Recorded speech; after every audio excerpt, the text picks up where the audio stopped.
আমি S A Prince সবাইকে আন্তরিক অভিনন্দন জানিয়ে শুরু করছি জেড টেলিভিশনের আজকের সংবাদ।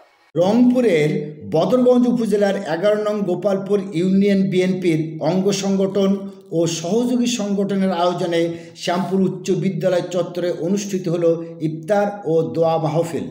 উক্ত অনুষ্ঠানে গোপালপুর ইউনিয়ন বিএনপির সভাপতি শামসুর রহমান বকুল এর সভাপতিত্বে স্বাগতিক বক্তব্য রাখেন গোপালপুর ইউনিয়ন বিএনপির সিনিয়র সহসভাপতি জাহাঙ্গীর হোসেন।